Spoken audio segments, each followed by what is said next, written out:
De retour sur notre plateau. Le numéro est là, au bas de votre petit écran.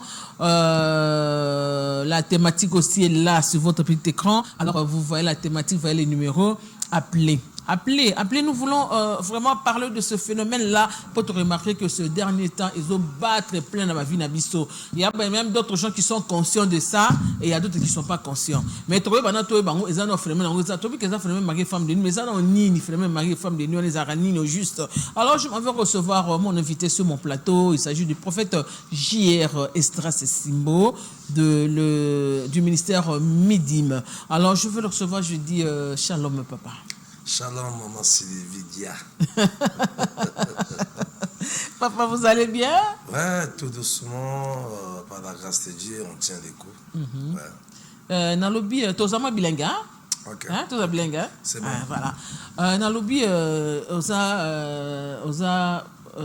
moi je veux dire, aux alliés visionnaires, il y a ministère Midi. Ministère Midi, Mengolobani. Midim Elingi Koloba, ministère d'intercession et de délivrance intégrale, la main de l'Éternel. Quand vous parlez de la délivrance intégrale, vous parlez de quelle délivrance?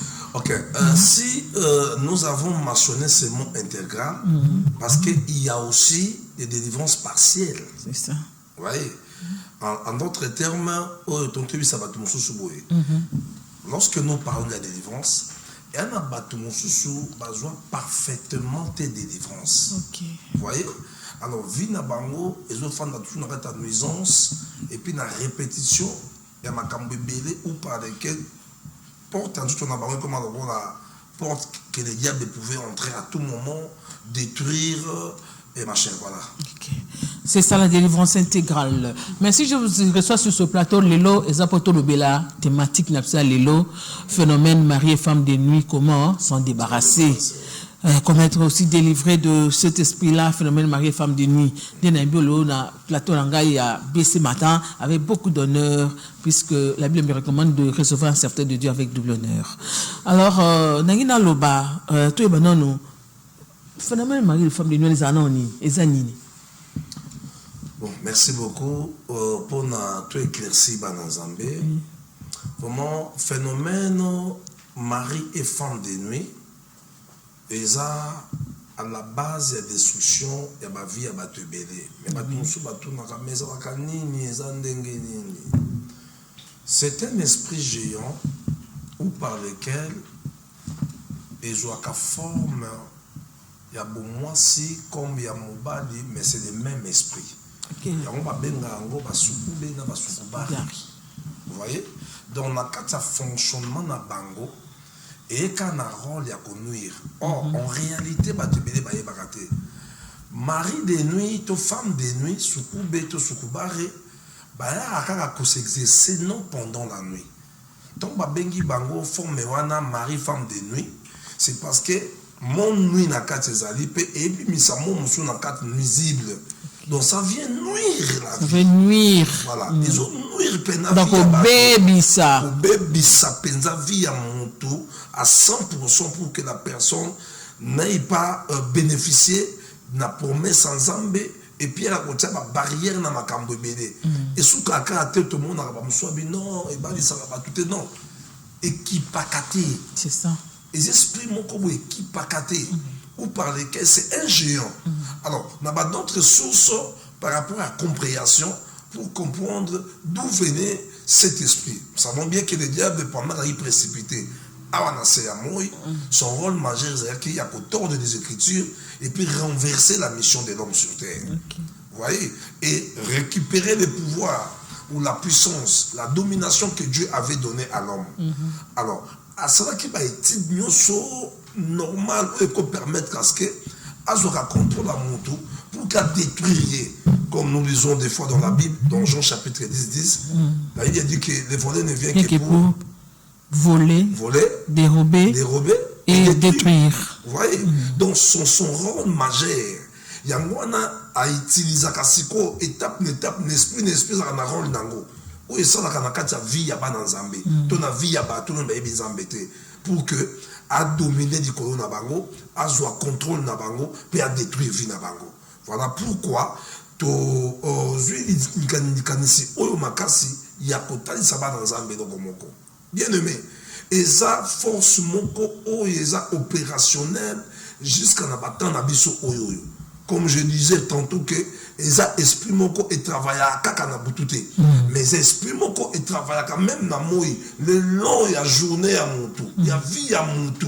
Parce que Aza n'a pas signé belé, a plus de 256 signes ou par lesquels il faut énumérer moko ou par lesquels il faut se retrouver là. Voilà. Ngala c'est pas le cas lobby que Marie de nuit va pas mon que araka ko détruire libala. Mais tout parce que la Marie de nuit araka ko détruire parce qu'il les belé. To ko ba na quelques signes to na araka ko détruire ni na kacha vu na biso Marie de nuit. Merci beaucoup. Premièrement, surtout que nous avons des signes locaux là, où il y a presque na bato nyonso, mais bato musu batira attention na côté. Au lali na butu, au loti oza ko sa couplé na moi, si tu na moi na mobile par exemple. Et tant que sutuka et tu te vois tu es mouillé. Et pendant que oza sutuka oza mouillé, mais na kinga moko, magena otaki ndoto ya ndoto. Yo ndoto voilà. Mais ils ont d'autres, ils ont vu mon bimba oh yo tu kosala. Parce qu'en réalité dans l'homme c'est l'esprit. Ce qui se passe en esprit, ils ont la reproduction sur le plan physique. Alors, tant que nous avons au monde ici, yeba yango que tu es dominé et contrôlé par cet esprit. Et ce que Fandi Bongo, ils ont la cause de béné ma na vie abatu. Au monde a pas qui paraté dans le baki awawa.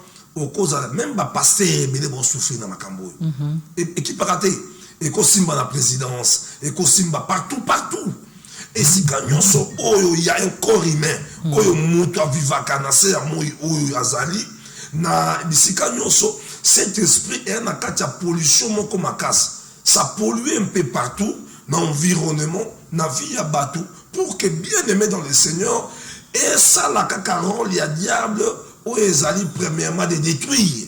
Voyez, et qu'on y a détruire des foyers parce que dans un nango, tant que nous avons biloko wana, et puis ça rabattu ba hémorroïdes, et puis ça rabattu ba stérilité, et puis ça rabattu maladie compliquée. Yo mona moi si maladie ali bumusi la kate. Et que des boyo ba règle douloureuse, oui ils allaient, ça sera malade.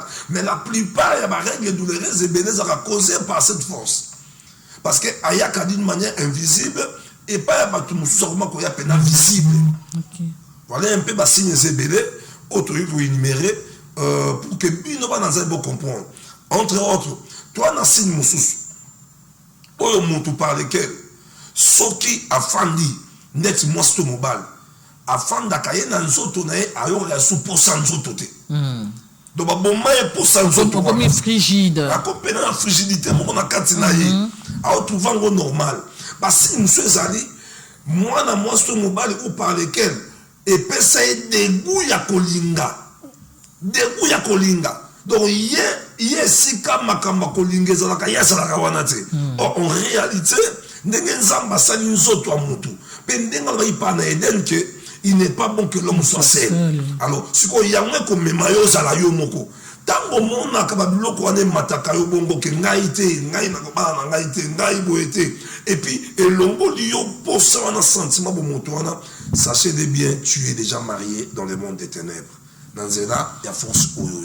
Alors, et ça peut d'abord si monsieur Zali, moi si oyo nano abotité.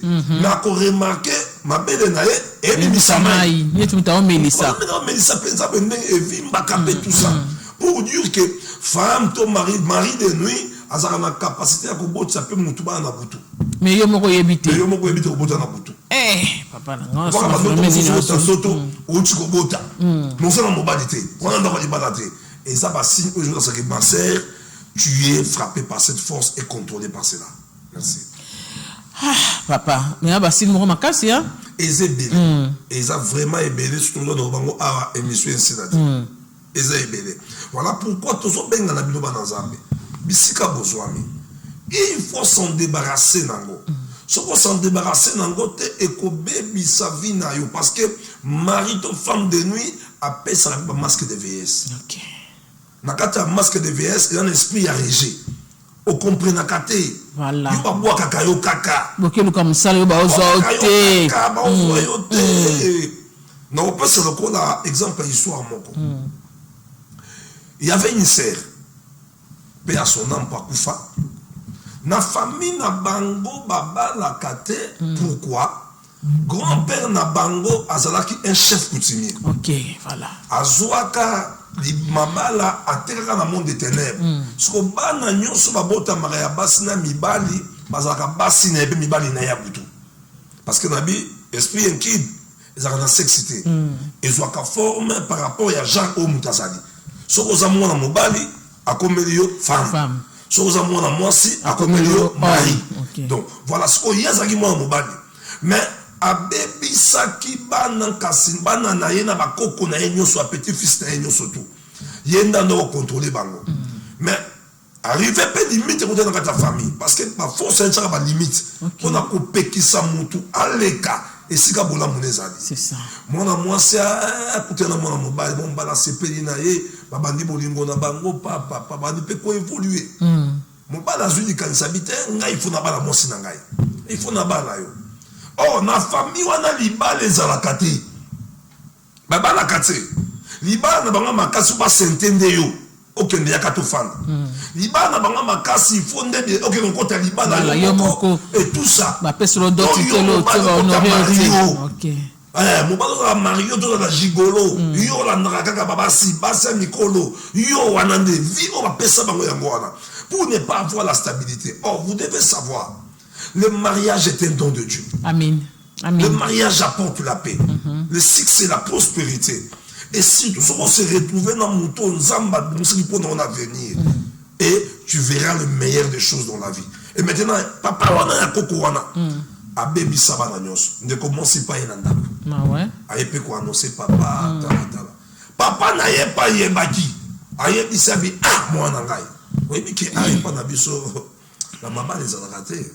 Mais on nous a dit bala moye mo bala zoya a pika kaka on a tellement pas pika nyenyabi papa on pika kaka to za ma casse na mabonde ni ayebi sema clairement pour papa ye moko ayeba ki opération ni sale makana famille. C'est ça. Et moi na wika bongo na négliger ndenge yo la ndanga a négliger makambo bébé. Alors eloko zo négliger no ko mayo ah yo ka sentiment di bala tout ça mon ba di pa ye à verser pédote, fait tu peux salemi. C'est pédi. Première but na bango, na mobali, na butu balali, na mobali. Si ma kono na salle de fête, va passer nuit de noces na bango. Na butu balali boye. Mobali on senti na mbetu, tu as les 3 personnes. Mais 3e personne de nani. C'est ça. Ah surtout kaboye. Ayo okuta mwasi na na mouvement ya moto sala bolingo na mobali mais moi ça zaye moko oh mobali azomi na monde kesima abani kota qu'est-ce que je veux de voir abengi moi na fa abengi moi c'était fanon à ce moment-là cet esprit l'avait déjà emporté parce que et ça il sera battu ba voyage en esprit et même yo na kata réalité dans monde où on a par lequel o ezo mwasi o ezo mobali. Tant yo moko zola la wana et que loko ane ye o comme méconnaissable o ko zomara na conscience na o soda rapport wana sili to ko sili si ko sala louange na adoration mais conscience mu te zongaka pour comprendre et loko nyoti ko sala et mon bal tant la muki a mole loko wana aningi si mo si ti mo se ko sutuka mais qu'est-ce qui se passe mouvement nyoso sala et ça nini. Il n'y a pas besoin de comprendre et tout ça. Mon père s'étonner de voir ça. Même beaucoup de Zalaki, que moi, si non tu vas la lelo, nous de nos nabiso, que nana yeto sangana, exact. Parce que déjà, moi, ça va un peu mouillé. Mon père a trouvé un drôle de choses. Quand on a même boutou, je renonce à ce mariage. Oh non, moi, on a continué à faire boulot. Ah, bon, mon père, oui. On va dans une biloko na est dans la salle abimi. Voilà, bah où tu vas na kaka donc lui de noces na bango. Après la salle. Moi ça mon loka bon mon bala boyi. Donc esprit mon quoi qu'on s'est suicidé. Même le phénomène dans ça kango. Et tini mon moi c'est amener poison et à coucher. Or, soki waki di kanisito maté ya papa nae, on lingi kobala zala makas na mabo ndeli. Bien aimé dans le Seigneur, il y a que la prière, ou même la délivrance, qui peut te faire sortir dans ces pétrins. Mais si réellement, tu es en train de garder ça jusqu'aujourd'hui, tu prépares ton propre malheur, ou par lequel on a moyen de. Voilà, si on peut évoluer. Tu souhaitais me poser une question dans le temps de Mbanzangungu, tu peux s'emboter. Alors, est-ce que masturbation, phénomène lesbienne, ou bien qui pédé, on peut dire que mari et femme de nuit? Il a oublié, tu as 160 quelques signes. On a habitué de énumérer, moi, comment on se dit, surtout dans le journal, il est maté. Tu as parlé dans l'émission, tu as parlé épisode par épisode. Oui, la masturbation aussi. C'est parmi bassines aux autres, ils sont moutou, azali, n'a qu'à un phénomène où on a mari et femme de nuit. Vous voyez, comme il s'est pédé ça. Je dois voir ça dans Zambé, la bombe comme bonae, de qu'on a la limité. Yépe, abanda ko sambe à l'époque, pas passé Walo. On a vu sauper tout dans l'église, on a passé Walo et Sika, en passant, j'ai sali l'homme de Dieu. On a venu Forgeron. On a limité la première rue. On a limité la première rue. Nous avons un pontilif avec les prophètes âgés, Kalomo, mon père spirituel, qui est aux États-Unis maintenant. Vous parlez que nous sommes dans l'église Wana Kala. Quand on passait Walo et Koyawana, c'était vers 98 ou 9, quelque chose comme ça. Après,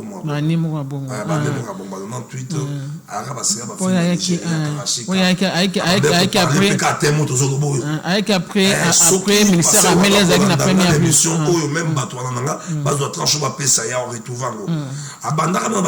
Comment vaincre le phénomène mari et femme de nuit? Oui, oui. Même image voilà. Je vais expliquer l'étape pour pas de délivrance.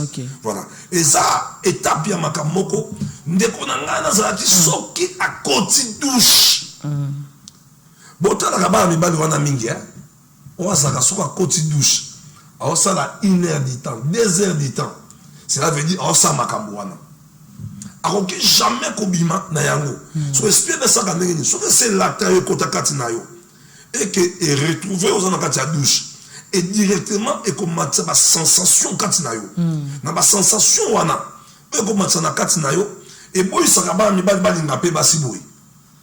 Pour yango moko ndé comme moi si. OK. Ndé mat sentiment na katina yo. Et maintenant pour na pas évoluer bien, au monde en ça bien et comme na makanisi na yo et pas ya monde moi si moko o sepela kanaye. To o admira kaye, to o pour monde na lulaki. Et matisi yo siko makanisi na ye. Et présenter liboso na bolumbu. C'est une œuvre spirituelle. Se pourrait sur le plan physique. Et bendi makanisi na yo et activer nzoto na yo. Et directement et que je ça au savon. Et je suis au maillot. Comment diriger yo? Et comment diriger aussi quoi? Parce que le bon qu'on a on est comme sexe à moi si. Il y a image, il y a moi mon sozo mona. Vous voyez? Au bandi père qu'on ça frottait tout ça. Jusqu'à ce qu'on va maintenant moutoir keya. Tant on reprend un moment d'éjaculation, je m'excuse pour les mots peut-être pour nous sous. Au moins pendant que mon mal a libéré. Ah, il occupe bien. Mais mutaza wanate. Or que dans la erreur, oh yo force avec ça les sacoles de ça les locaux. Na Bible, Zambe aboma mutu likolo ya kobwa ka semence na se. Ona akufa pona makambo wana yo mwana mobali o saka biloko wana sachez bien ba jour na yo tsaka muke pokufa parce que tu animes la colère de Dieu. C'est vrai au cause de ignorant par rapport à ce qui se passe chez toi mais tant que je biso makambo eza pozonga na nzela ya ko nuka basaya nzambe ya ko nuka délivrance na yo pour comment libérer. Alors même dans l'esprit oh ya ba lesbienne même l'esprit il y a pédé et tout ça. C'est toujours le même esprit. Oyo azana ba département beaucoup oya ça la pour que a captiver Batu parce que ce total il y a un moment là et ça contre nature c'est la bien interdit mais il y a la contre nature yo moi si au commis moi na mobile ne pas tout na vidéo moko a epande ko na ngai zamba pambola pasteur prophète Patrick Chibwabwa azinanga image ya bana mibali on va pédé, bah micro, mais ça peut être la basse. Ça c'est tout un esprit, hein. Moi, moi si, parfois il peut la boîte, pour ça, moi je suis la basse et tout ça. Et pour ça, là, que les garçons, on a ta boîte, balingi bango. Donc, balingi bango, va coopérer de manière que baké ne coûte pas. Oh, baké ne coûte pas, la boîte. Mobile. Ah, yo, on s'en a un on s'en a ni. Mais, force wana et comme ça a bango, dans nous autres, le roi bassi. Ba chaleur au bassi va dégager. Il y a un moment où dégager. Ba beti bango amo ba kati bango bidamba. Dans cette vidéo on continue là. On appelle délivrance, pas les gagner la délivrance. Attends, beti bango ça délivrance té hein. Délivrance. Au moins mettre mon sous-sol na poto soit mon remonter manger pédé et tout ça. Avec quoi de bani. Té, tout ça na biso banger. Dans la côte que l'on connaît. C'est une force, c'est une force, c'est un géant. Papa prophète, il y a un peu de poser des questions, on a fait un matin dans Moutema. On a dit que esprit à marier femme de nuit et pour nous tout. Ils aura même un salle dans un. Mais comment est-ce que esprit comme marier femme de nuit dans un mouton a déjà mon salle dans un bé? Bon, bon, Zambé la catine qui est. Maman Sylvie, la servante de Dieu.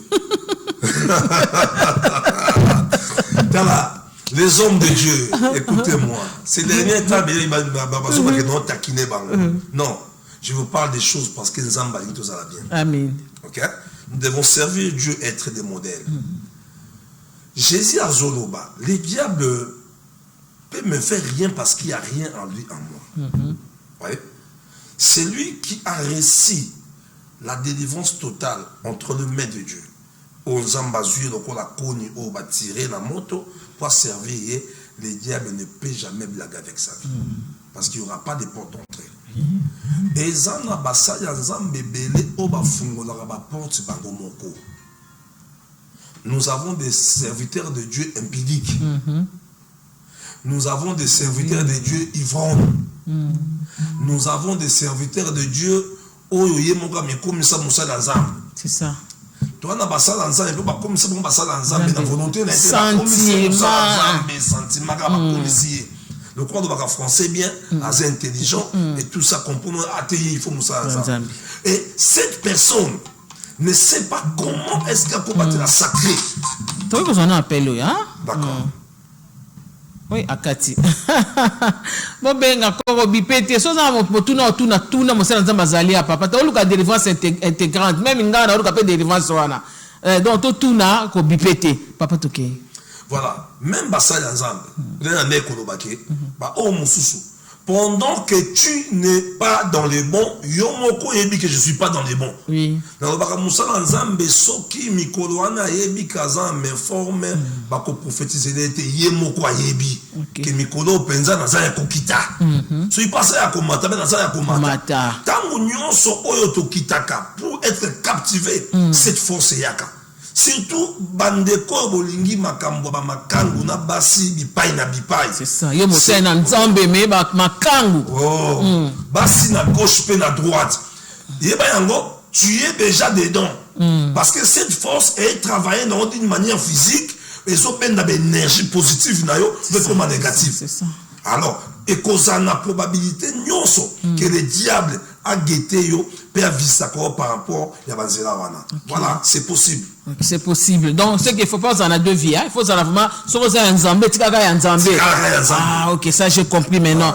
Papa, Mbazango, quelle réponse n'a alors, papa, comment maintenant s'en débarrasser? Hein? Peut-être dans quelques minutes, puisque au moins, on va tout concept. Il faut aller dans nini. C'est la délivrance, c'est un processus. Ils doivent reconnaître, renoncer, et puis on est la prière. C'est ça la délivrance. Alors, tout parce que comment maintenant s'en débarrasser? Il faut que nous posséder par ni pour s'en débarrasser.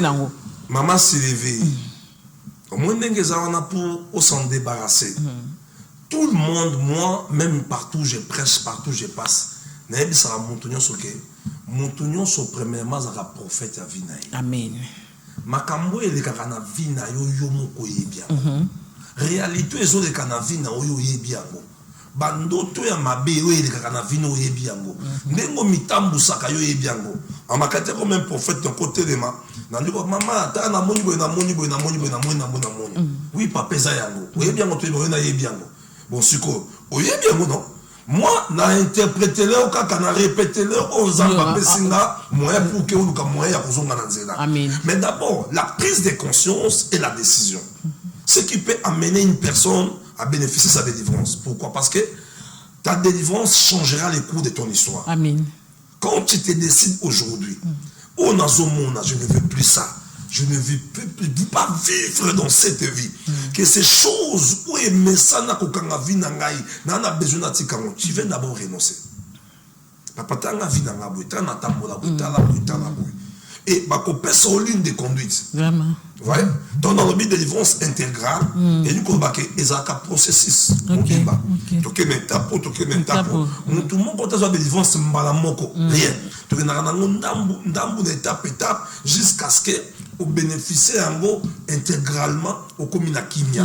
Donc c'est pour dire ceci, mon frère ma sœur, nazo banda ko beta c'était. Mon frère ma sœur. Ce qu'on se montre dans quelques signes au ndambu to tangi awawa. Et je sais ma nakata vinayo qui mambangu kende duka basala nza bisika yo sozwami. Oza na Brazzaville, oza na Europe, oza na province Kinshasa, oza même na Kinshasa awawa. Partout ozali ko fandate ils ont préparé dans jemoko ponayo. Et quand la libala et quand la finance et bloquera misala quand la promotion baby ça la santé et baby ça ma kambobele oza chez nous community koko baby ça au moins il mituna la mituna ya onga na sani nyango boye atazui mutala kinai apesa la fiançailles ezo suka na nzela ozo nga ba demande ba mariage moko ma la sukate ba demande ba demande inachèvement na cadre de bolingo au bandara malam au suka na babe même moi retardement qui pembe parce que sombe de biloko libala kaka la veille et que kobeba ba ke bala mutu sombe na kiyo ne ba ke bala mutu musu ala makam au fond de tout dans l'état mozore là ya Miami se peut ça délivrance. Amen. Bible tout na zambo tout na job na bi yebi sangai tona bani mokili nanga onandi ko tongango au compte bien na libanga c'est ça. Pour te dire que Miami faisait l'arme ma faible. Quand tu vois ces choses t'arriver ou s'opérer dans ta vie, ma soeur, mon frère, prends le bon courage de t'élever. Nzamba peut ça mon courage. Nous il faut produire courage dans la katinaï. Mais Nzamba a pour fortifier. Fortifie-toi.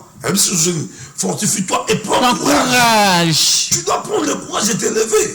Parce que même que ça bolo comme bimba oyo ezana makaste comme bimisa. Maintenant aux homona dans la télévision, dans la mateya, dans la église, dans la balabala, ba hôtel lo ba nzamba aussi ba point oyo eza sensible na vie na yo. Ya kozonga simate. Ya rotuna na sala ndenge nini pour comment libérer.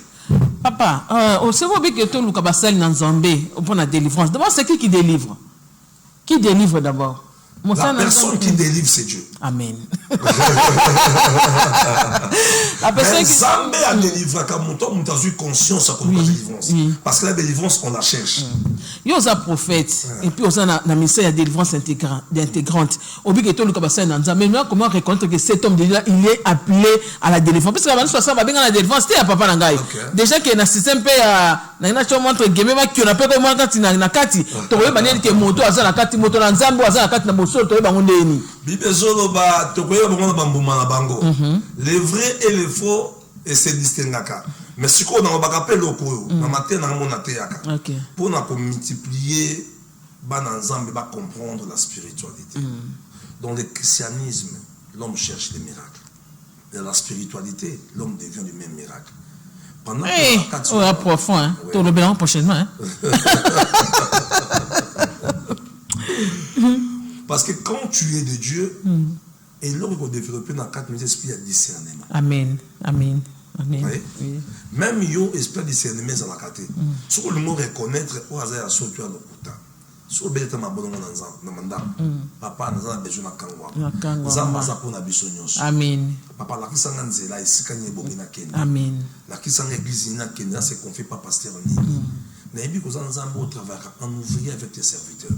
J'ai besoin de la délivrance de ma vie. Amen. La kisanga isika. Amen. Nzamba ko na kisa clairement. Pourquoi? Parce que tu commandes à mêler mélo. les vrais et les faux. Et il veut n'abler. Ils ont beau à place mon. Exact.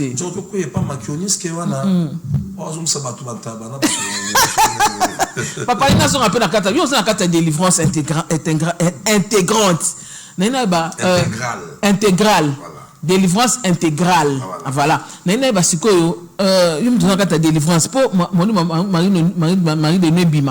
tout un esprit humain. Est-ce que Fabima na bon motoboy? D'autres défense sous mon ambis abimi, ligorda bimi, pesa bimi. Est-ce que Fabima, mais ça c'est bien, est-ce que Fabima na bon motoboy? N'est pas né qui n'a commis délivré.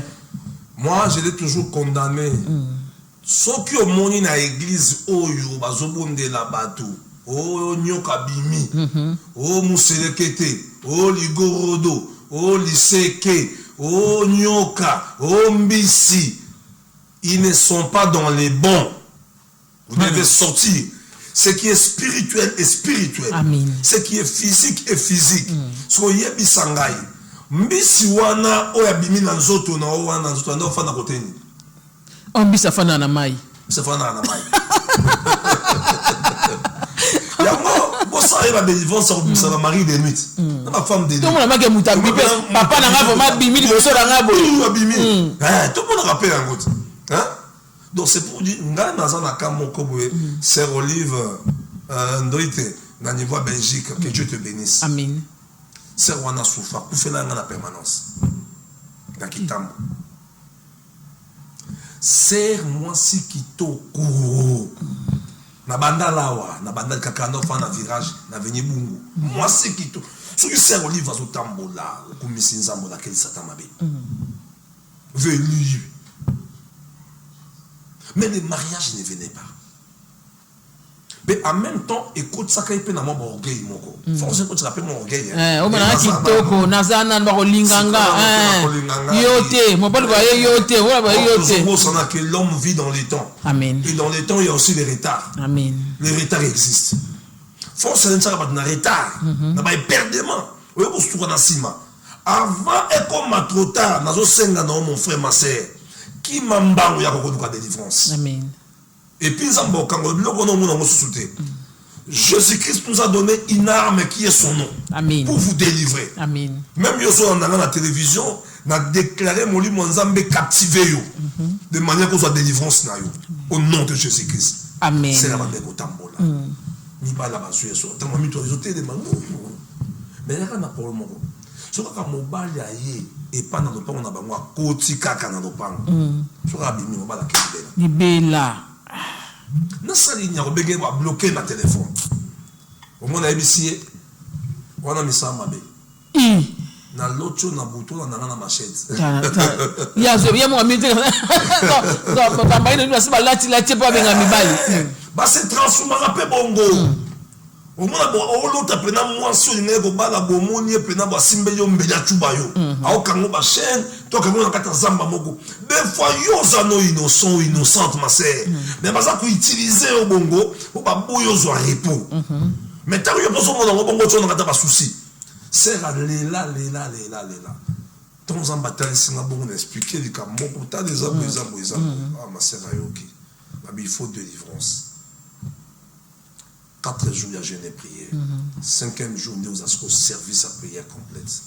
Complet plutôt. Tu continues à faire ça. Tu pas serviteur. Tu vas dire que non, avant tu vas dire que tu peux manquer tout le monde a payé. Fais-toi démarrer à partir de 23h. C'est 21h à l'année. Tu commis 21h à l'année pour toi 23h. Moi, je suis un prophète. Je suis un daddy. Tu as ta sœur Olive, tu as la sœur Boué. C'est mieux ce que dans l'école. A Kangama fufu na monoko. Nzambe nanga ninyo. To bandi ko sambela to sambeli pendant 3 heures du temps. C'est rebouger. L'Éternel me dit Esdras, aux autres sambela mais tu vois pas. Regarde. Na comment na papa bogwa mukolo. Ba fandi na batuli sanga, ba zuise olive batie na katikat, batie ba singa, pe ba zo ba boy. Yo kanisi penza ke yo kobisto kotika yo yoka mieux vaut kufa na mokili okoma un esprit errant to bana kotinda pe yo okomaka où ils allaient, qu'on nuit ma vie à bateau. Yoka. On bima wate. Mais passer là, on est mangam. Autant on n'est pas passer boni. Parce qu'on a mon image et j'ai entendu des sons.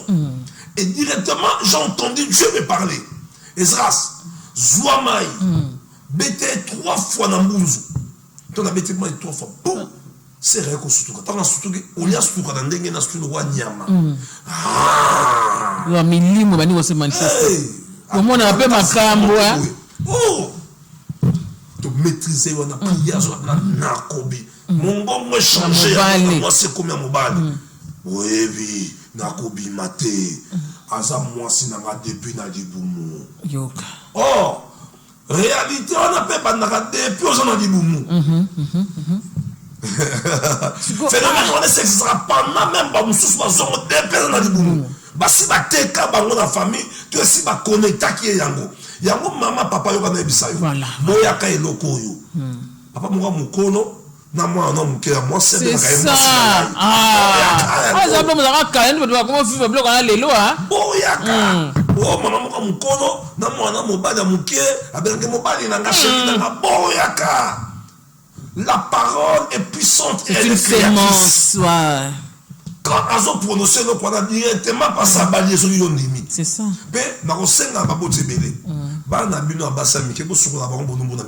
Voilà. Ça tire aussi de ses esprits. De tout ça, pas vie à battre. Voilà ce que je pouvais dire. Mais avec la sœur Olive, Dieu l'avait délivré. Et aujourd'hui, il est en Belgique. En France. Et c'est mon papa. Voilà. Voilà, papa. Comme avant la souka émission Nabiso, il y a Lelo. Tu soufflerais comme tu que profondeur est allée. Mais peut-être avant de clôturer, sur le Maloba, parce que tu m'as posé question, avec que Marambolo beza profond, on peut savoir adresse, on va coordonner. Alors, avant la personne Maloba, c'est vrai qu'il y a un point prophétique maintenant là, aujourd'hui, c'est les derniers jours, ils ont un terrain municipal, Yamassina, qui est conduit par le prophète Dieudonné Lissassi, Thème Nangozali, l'enterrement est annulé. Alors, je vous convie de vous rendre déjà à partir de 13h pour nous caper délivrance. On nous capé, nous avons la vie, on pose la délivrance, c'est ça, na terrain Massina, na terrain municipal Yamassina, car on a BKTF Wana, à partir de 13h à 19h, avec comme thème, ton enterrement est annulé. Vous êtes tous invités. Là, nous sommes en train de vers vous pour te clôturer. Babi, papa, ma babi, après ça, sur adresse, là, ma coordonnée, c'est très profond. Ok, merci beaucoup. Nabande Kozo, Andabi, sur les partout vous retrouvez. Je me nomme prophète Ezra Sensimbo. Le microscope optique de l'éternel. Amen. L'ancien des ancêtres. Donc, mon église ou l'église que je dirige au Zambé a pris la responsabilité. Et je suis commune à Bandadungwa, Awa, na quartier Sinkin, au Ekoma Makelele. Donc, na veni Limbaya numéro 6. Cela veut dire que tu as diplomate, tu as GB. Tout droit, pont Morosa, pont référence, pont Tamboué. Donc, ce qui est pont Tamboué, premier balabala na droite. Balabala na biso église angwana, numéro 6. Ce qui est tout le prophète Ezras, au monde dans la Toza, vraiment, mon secrétaire de l'église, il y a des fêtes, vraiment, na biso Tumba, Chaumba. Donc, les noms aussi est connu dans les quartiers. Les références et puis deuxième des choses na bato bauti ba kitambo bauti ba banda bauti ba magasin plutôt même bauti ba magasin bauti ba victoire ba kasavubu. Donc arrêt principal pour mon abisso malam eza na arrêt pharmacie sur la victoire aux 8 taxis et kendaka Vélodrome hôpital. Comme on a beaucoup de arrêt pharmacie, sur une arrêt pharmacie, donc on a parti, on a un montard, basé belé, au tout cas bango, on va pas venir limba et pas prophète JR, Ezras, Bakola Kisayo, et ça moussikaté. Plus de contacts aussi, ils allaient dans le numéro de téléphone. Il y a un peu des amotouya. Allez-y, papa. Pour nous, on a des bandes Mboka, on a la province, on a même Moussika, tout est dans la bateau, super dans la bongo. Nous avons opérationnel, nous avons secrétaire Tayambaka, nous avons toujours 24 heures sur 24 heures pour les pour Nayambaba ou Ezali de requête Nabino. Donc mon numéro c'est plus 243 89 89 86 321. Je réponds encore pour une très bonne audition. Plus 243, 00 243 89 89 86 321. Wana Sokozui, numéro Wana, Benganga Ernioso, poser ma question, je suis disponible, ou soit tu viens me voir, et Kozala, Malamu, Mingi Penza, pour la Sungi, il y a Vinayo bénéficier des délivrances au coma libre, Makambo Fungwama. Tant que vous vivez, la réalité, vous vivez une imposition à un monde des ténèbres pour réduire Vinayo. Vraiment, et vous avez Madame Sogo Bengi, et après sur WhatsApp, et puis dans la chaîne YouTube, dans le national 4, qu'on a prophète J.R. Esdras officiel, au moment de l'émission, et puis nous allons bien s'appeler et s'entretenir. Merci beaucoup, papa. Merci beaucoup, prophète J.R. Esdras, en tout cas, pour votre déplacement. On a déplacé vraiment, en tout cas, c'est d'abord pour l'arrangement, mais on a vu que Amour les a sauvés. Amour les a sauvés, parce que vous qui Amour les a sauvés. Alors, on a vu que va coûter un peu dans Zambé pour basoper délivrance. Maintenant, s'il faut dire un mot pour l'émission et pour la présentatrice. Vraiment, j'ai aimé. Je suis aussi flatté. Dans ce pays, on a un plateau qui toque au Mali et tout ça. Merci. Nous avons ramené dans notre travail dans la télévision Feignon, dans Oyo. Il y a papa Maurice Nguessou. Donc, la condition vraiment qui toque. Et puis, la présentatrice de cette émission aussi, très gentille. Vraiment, Aza éloquente. Et vraiment, c'est aussi une servante de Dieu. En passant, je vous signale. C'est une fille des hommes de Dieu aussi. Donc, c'est pour Dieu. Ma félicitations pour cette émission. Oui. L'émission, il faut les avocats. Ça, ensemble, les cacapones pour éclairer, ça va opinion, et puis pour nous aider dans ensemble. Nous avons comme chevalier ou par lesquels nous avons utilisé. On a bien le chevalier de la presse. Vraiment, amen. Chevalier. La chevalière de la presse congolaise. Merci beaucoup, prophète. Donc, pour Nayango, voilà, merci beaucoup. Et Nalingi aussi en passant, on a fait ça moi des. Allez-y. En passant, n'a pas mboli, pe n'a pas simboté, à mon apôtre Bobo Birik. Mon président. Mon manque toujours. J'ai béni encore l'homme de Dieu, l'apôtre Pida Kassongo. L'apôtre. L'empereur. Yesu na balabala. Na pamboli, la plateforme, ça ensemble nyonso, apôtre Jean-Luc Kayala, na programme moko ezoya le 26 juillet. Bana bandal, mobilisons-nous d'être là. J'ai vu ça. Parce que moi aussi j'y serai. Ah oui. Donc, premier orateur est Zalangaï. Non, Zangati. Je bénis tout le monde. Et aux Alawapi. Et aux Alana Bandal, na venu les noms m'échappent. Côté disons, député ou donc j'ai oublié l'adresse. Tu peux vérifier pour rappeler Batou. Donc ils en ont balabala. Ils appellent la balabala, tout ça. Et puis en même temps aussi, n'a pas mbouli dans la main de l'Éternel sur la grande communauté. Vous avez béni bisika ou ils sont mibino, ba kombo de kebele, vous avez béni bino nyonso. Chimanga mangengenge pasteur Roger. Et pour évangéliste Ibrahim Eba, vous avez béni, prophète Matika l'évêque. Tout ce que Dieu vous bénisse. Surtout, mon jumeau Malik Bofunga, toujours. Et en même temps, nous avons signalé Bandekwa Brazzaville. Déjà, lobby samedi, je traverse déjà Brazzaville pour un programme où ils ont mis, et pas évangéliste Armel Bongo, où ils ont parlé, c'était toujours parlé, où ils ont parlé sur la délivrance.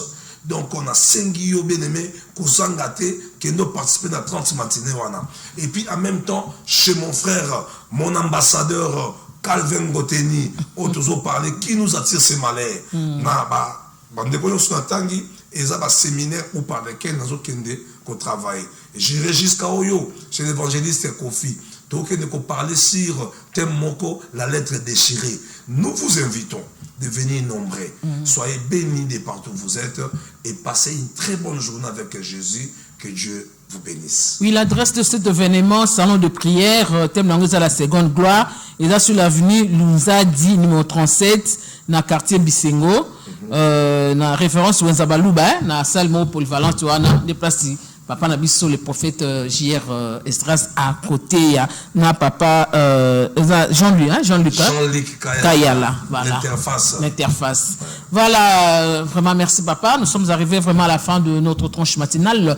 Nous allons nous séparer bien sûr en souhaitant votre bon anniversaire à ceux qui sont nés aujourd'hui, natifs d'aujourd'hui, dit 12 juin 2020 d'une certaine année. En toi, te souhaiter un bon anniversaire, bon exceller, bon beau temps, mes alliés, ma vie, puisque la vie c'est un don. Vous avez entendu les prophètes David dire la vie c'est un don. Alors, te souhaiter un bon anniversaire, vraiment, vraiment ébélé. Merci à vous qui étiez connectés dans Tranche Matin Absolument BC Matin. Derrière les caméras, il y avait mon poste, comme je l'ai toujours appelé, en complicité toujours avec Valentin Boulingélé. Et merci beaucoup à mon boss, le professeur Yvon Ramazani, ainsi que mon chef direct Kosigani, sans oublier mon dame de cœur, l'évangéliste Ernest Mongou, l'homme de Ernest Ministries à Kitambo, et tous les hommes de Dieu qui ont suivi cette émission. Merci aussi à vous qui étiez connectés, appelés, écrits, surtout mon fidèle téléspectateur de Mbanzangungu a posé la question. Mais il faut commencer à poser des questions avant, puisque la télé c'est le temps. À tout cas, comment reconnaître un vrai prophète? Peut-être prochainement, mais vous posez la question avant, vous bengez avant, puisque la télé c'est le temps. Merci à vous. On se voit le lundi pour un nouveau numéro avec une nouvelle thématique, bien sûr. Moi, j'ai dit au revoir à mon invité. J'ai dit aussi au revoir à vous, téléspectateurs qui étaient là. Et j'ai dit aussi au revoir à mon chef Bolingélé. Et je vous dis aussi bon début de week-end. Bye.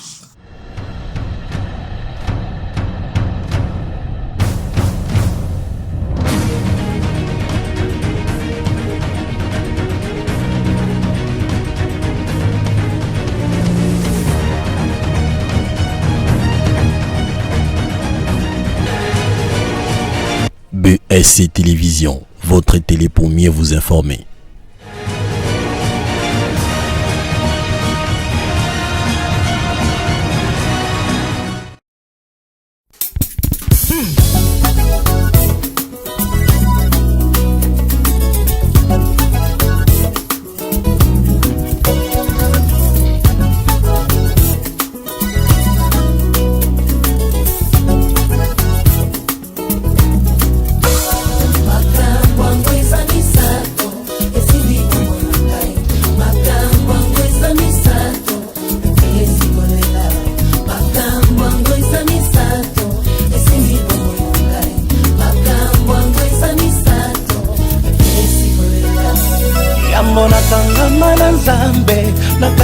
Nakoki mokile matisaki nga na ngomba po ezindisanga na libulu bongo nde nalekisi ntango kolula biloko ezolimwa. J'ai perdu mon temps, c'est la première chose qui m'a fait pleurer. Pleurer.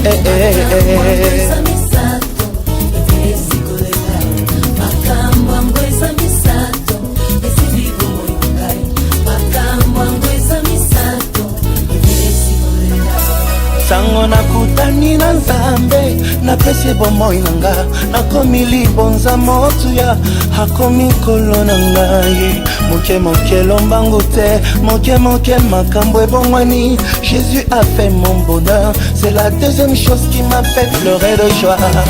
Hey, pleurer de joie, moi là là pleurer de joie. Pleurer de joie.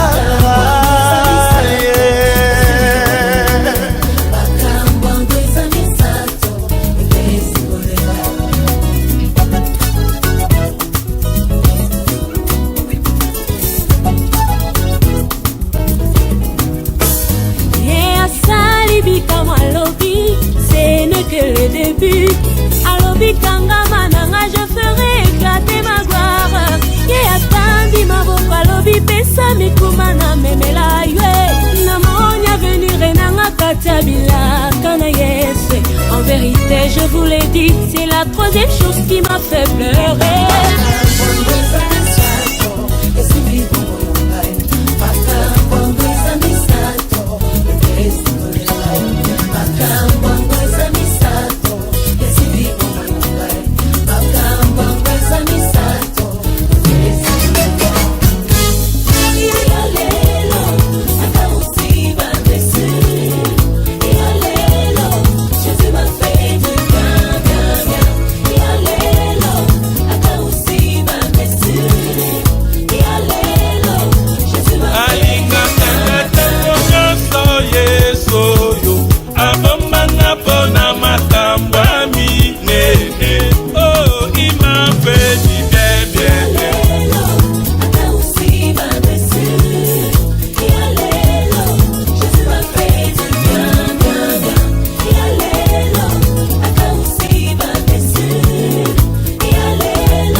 na longwelelo na lojeba Pona nzamba réservé na bandi na kitaba twa minene.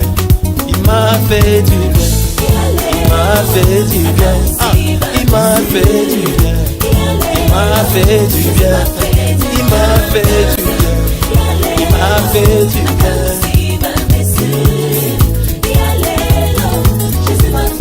Voici l'opposition, c'est changer à soumission. Il m'a fait du bien, il m'a pas menti.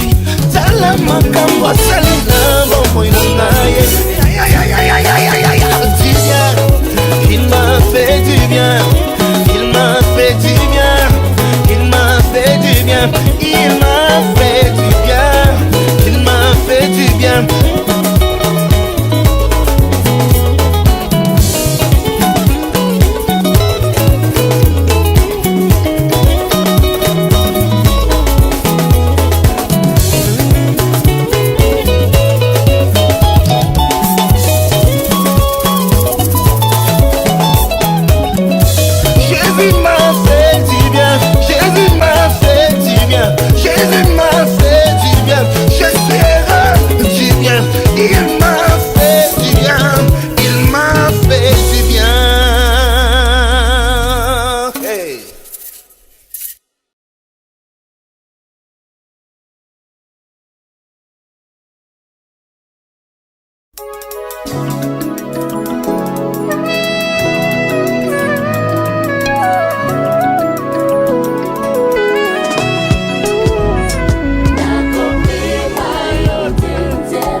Bolamu elekiebele, elekiebele.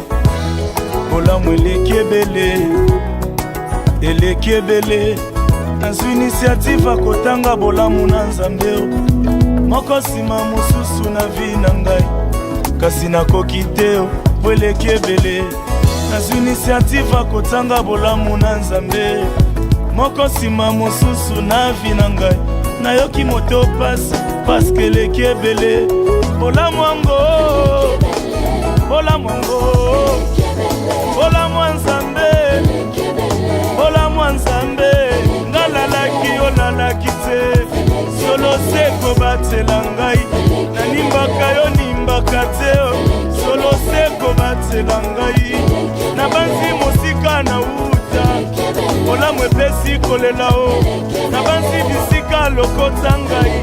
Bola mwepesi kolela o Eza bisonji nzambi wai Ife kushama ya mesu nzambi wai Olamu na yo Définition ya vie na ngai Ta bonté c'est l'essentiel de ma vie Seigneur, Seigneur Osalanga nini Apesa na yo nini Oke na ngawa Bolo palata tope nini Bola mweleki ya mingi Yango na yembi na nzembo bolamu na yo na vi na ngai nakokoma yango bisika nini ya solo eleki ebele yoka loyembo ya motema na ngai bolamu na vi na ngai bolamu eleki ebele vraiment eleki ebele na motema na ngai nakelasi libota na ngai